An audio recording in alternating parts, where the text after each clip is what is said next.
Hey, okay, so I wanted to go through their go home bags for you.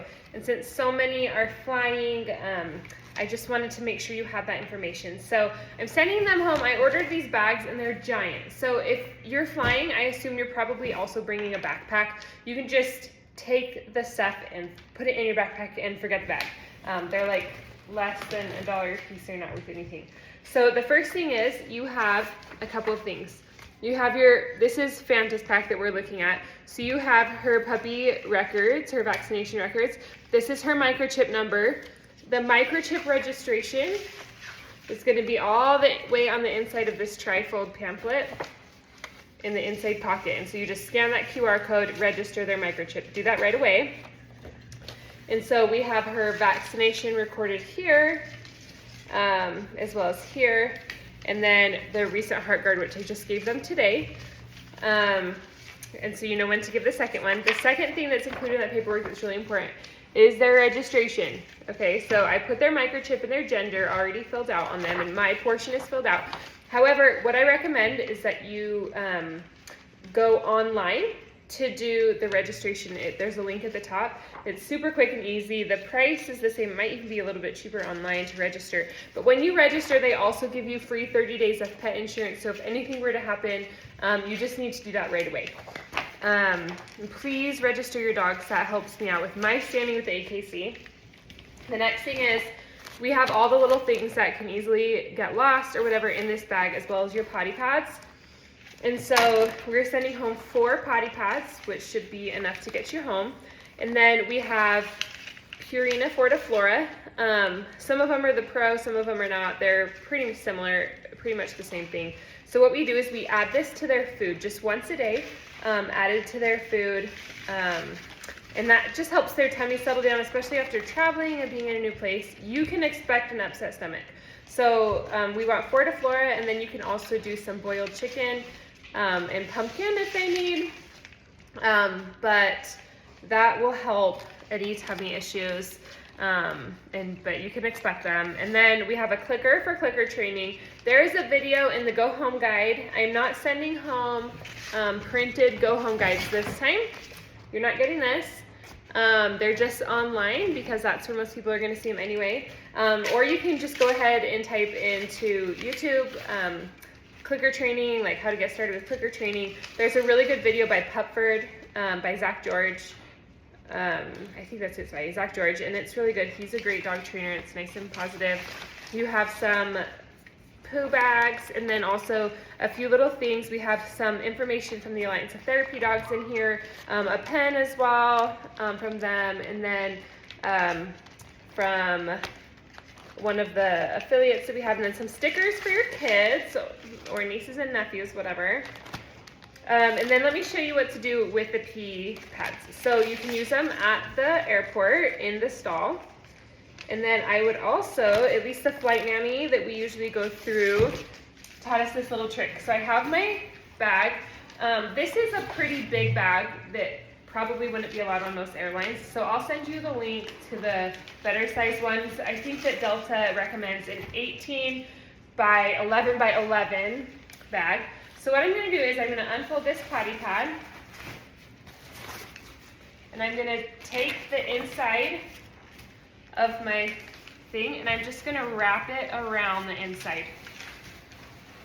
All the way around, and just tuck it in around the corners so that it lays nice and flat. And that way, if there are any accidents in the plane, then it's there on the potty pad. So then just tuck that all the way around. And then we'll just put, so nice and flat in there. The puppy is going to go inside. And then we can put their blanket in there. So I'm sending them a little blankie. They're not totally finished yet. I actually didn't use the blankies that much with this litter because every time they came in contact with them, they were running them everywhere, all over in the mud, all over the house. I was finding blankets everywhere, and they didn't really care to sleep with them that much. But they do really love their stuffies. So I'm sending home these little ones that they seem to like better because they can carry them around. And they like to carry them around everywhere. So we have some little stuffies that they've been sleeping with. And we recommend just throwing stuffed animals in there. If they're having a hard time, get them another stuffed animal and throw it in there. That's kind of comforting to them. And then we also have their blankets that will smell like our house and mama, to help them and soothe them, especially on the airplane. And they tend to really love those little blankets too, so that should help them sleep. And then we have a couple days worth of dog food that we're sending home with you. We know things can happen on the plane, and that should get them home. And we're using that Victor's Professional. It's the purple bag of Victor's. You can go on the Victor's website to find a local store that carries it, or order it on Chewy. Amazon currently isn't carrying that right now. And then we have some beef bites. So these are a high reward dog treat that you are you gonna find that when your dog is not coming to you, we want to give them something high reward. So come here and give them a treat. Or if they're picking up stuff like shoes that you don't want them to have, of course we recommend treating them like a baby that's just learning how to crawl. We're going to pick up everything off the floor, everything out of their reach, and just kind of like baby proof your house. And that's going to help a ton. It's management instead of having to fight them for everything and them getting in trouble and all of that. So just baby proof your house, put all the cords away, everything like that. And then use a high reward treat and lots of praise. If they pick something up, good boy, bring it here, bring it here. They're retrievers. We want to teach them to retrieve. We want to teach them the names of things. We want them to bring us everything. We want to teach those skills. And you'll find that's really handy and really beneficial when it's positive, instead of chasing them around, making them a fun game for them, and they're going to keep doing that poor behavior. So we want to use higher rewards like these. These are just basically human grade beef jerky, which they tend to really love. And then we have another video. This is the harness that it's a balance harness from Blue 9, who we are distributors for. So if you were to love this harness and wanted the bigger size, just let us know, and we can help you order that. And we get wholesale pricing and things like that. So definitely let me know. And so you're going to use this, you're going to fit it according, there's a little fitting guide here, and there's also one on Blue 9's website that you can use. We find that like 90% of our families go to harnesses with their puppies, so we thought we would send them a really great harness to use that is okay for their development and their growth and all of that. And then we have a multi-point leash that has a ton of uses, but our favorite is it straps around you and puts the leash on your dog so you can be hands-free with the puppy in the house, so it's not destroying the house, but still with you learning manners and all those things. And so that it doesn't have to be in its crate either and not going potty somewhere. So anyways, we're setting that home with you. And then a Benny Bone. That's what these tiny things are to chew on. We want to give them lots of positive things to chew on because they are teething, they are puppies. They don't have hands, so their mouths is how they feel and explore the world, and so we want to give them something positive to chew on. So if they're chewing on your fingers, just give them something positive instead. We have linked in our guidebook to Ian Dunbar's method of that, and we use that for a little while, and then there's the point where it doesn't work anymore. But we he gets to the point kind of where it doesn't work anymore is kind of the point where you say, okay, there's no more biting allowed anyway. So at that point, they may need a consequence. And if you need help with that, definitely reach out and I can help you with that and how to transition so they're not mouthing anymore.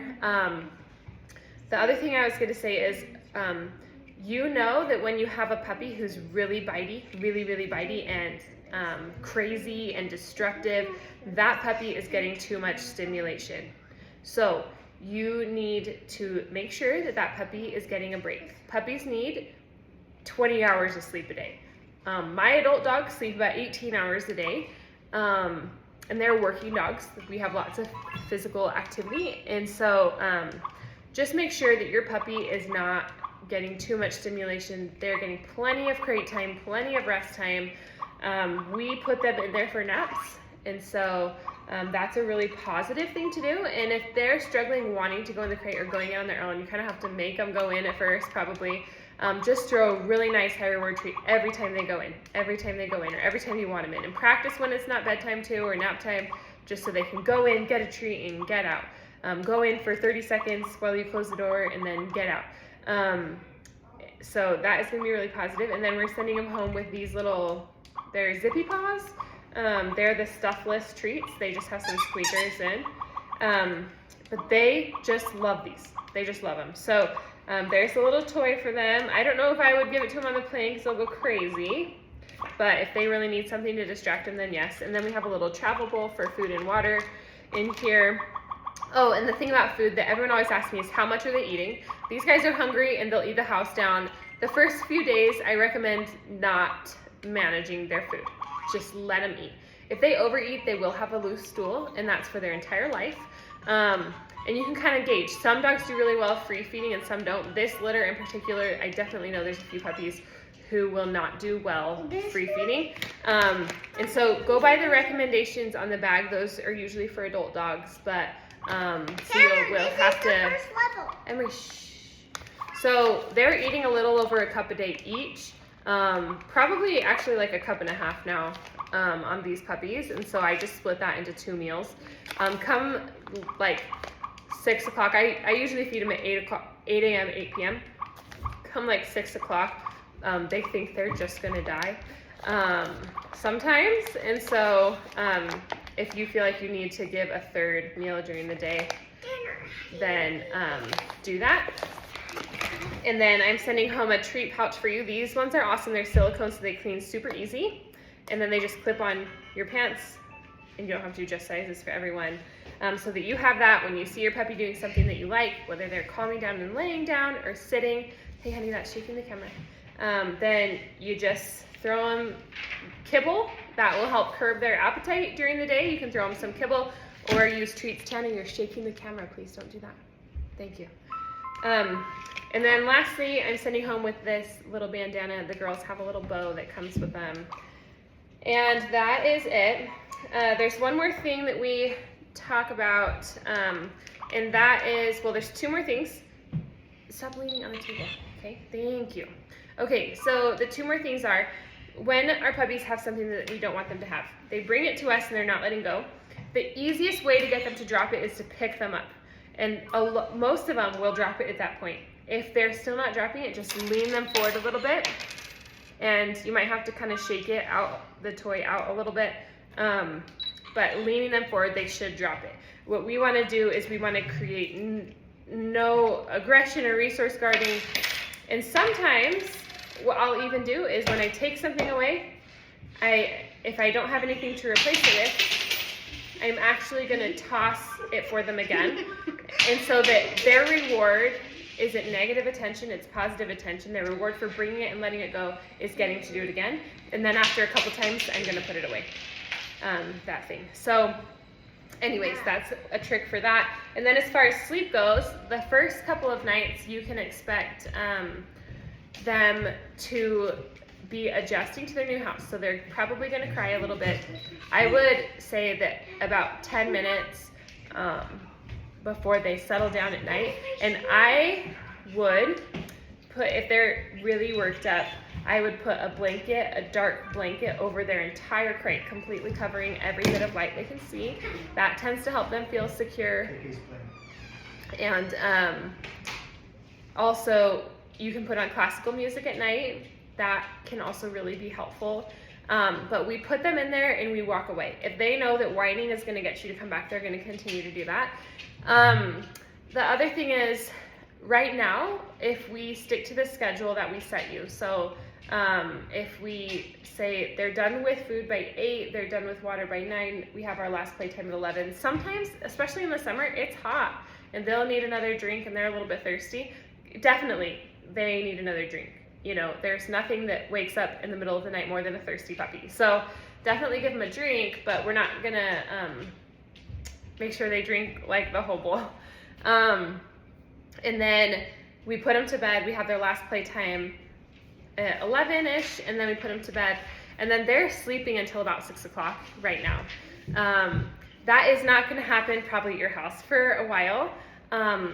We do find this particular litter, if the puppy wakes up and cries at 2 a.m., they need to go potty. They're not just up to get attention and crying at you. So trust the puppy. If they need to go out in the middle of the night, if they wake up and cry, take them out. Take them out at least the first few nights until you learn what is going on, if they really need to go out or if they're just crying for attention. But then after a few nights and you're sticking to that schedule, you make sure they go potty at that 11 o'clock playtime, then they're probably okay to hold it, and we want to teach them to hold it longer and longer. But I don't expect that you're going to have that issue if you follow that kind of a schedule and just walk away from them. We don't have them sleep in our room or anything like that. They're in their own space. They are sleeping next to a sibling right now, so they probably will have a little bit of an adjustment. And then the other thing is this potty training. A lot of breeders, we have to give this kind of spiel because it's been a long time since you've had a puppy probably, and it's new and you have kind of a refresher. A lot of breeders will say to take your puppy out every 30 minutes or every 20 minutes. I think that's excessive. However, hold on, you need to take your potty out the very first thing in the morning, the very first thing after nap time. Every time they come out of the crate, they go out and go potty. And so they know if they cry in the crate, they go out and go potty. They cry in the crate, they go out and go potty. Every time they come out of the crate, every time they start playtime, like 5-10 minutes into that playtime, they need to go out and go potty.